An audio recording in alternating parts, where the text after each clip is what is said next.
नाज़रीन, कराची शहर में बत्ताखोरी का मुनज़्ज़म नेटवर्क जेल में बनने का इंकशाफ। SIU के हाथों गिरफ्तार बत्ताखोरी के मुनज़्ज़म नेटवर्क के कारिंदों जवाद उर्फ वाजा, शाज़ेब और रेहान से तफ्तीश मुकम्मल कर ली गई और गिरफ्तार मुलज़िमान ने यह इंकशाफ किया है कि बत्ताखोरी का मुनज़्ज़म नेटवर्क 2022 में फ़ाल हुआ। बदनाम ज़माना बत्ताखोर जवाद उर्फ वाजा ने इंकशाफ किया है कि समद काठियावारी से मुलाकात जेल में हुई। इस पर मज़ीद बात कर लेते हैं। बिलाल नसीर हमें कराची से ज्वाइन करेंगे। बिलाल, आपके पास क्या खबर है भत्ताखोर कारिंदों से मुताल्लिक, उस गैंग से मुताल्लिक?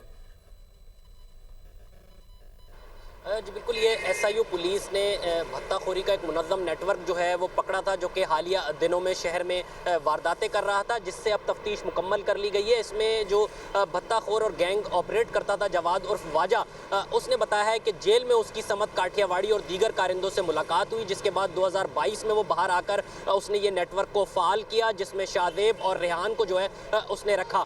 शाज़ेब ने मज़ीद बताया है कि रेहान उसको जवाद वाजा के कहने पर लड़के और लोकेशनें और चीज़ें प्रोवाइड करता था, लॉजिस्टिक सपोर्ट फराहम करता था, जिसके उसको 1 लाख से 50,000 रुपये तमाम अफराद को दिए जाते थे, जो सिम्स और मोटरसाइकिलें और वेपन्स प्रोवाइड करते थे। ये नेटवर्क जो है शहर के मुख्तलिफ इलाके जो कि कार शोरूम्स हैं उनकी टिप भी देते थे, और वो मुझे रेहानुद्दीन देता था क्योंकि वो वहाँ पर नौकरी करता रहा है शोरूम्स पर, और उसके बाद ये तमाम तर हम भत्ते की पर्चियाँ देने के बाद पैसे मांगा करते थे।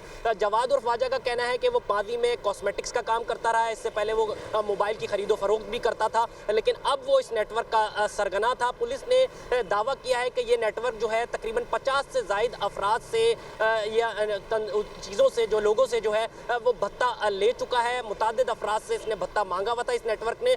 इससे मजीद इस कारिंदे जो इसमें फ़रार हैं, जो नीचे लड़के मोटरसाइकिलों पर भत्ते मांगते थे, उनकी तलाश के लिए SIU पुलिस जो है मुख्तलिफ इलाकों में छापे मार रही है। की तलाश के लिए पुलिस छापे मार रही है। आप हमें अपडेट कर रहे थे, बहुत शुक्रिया।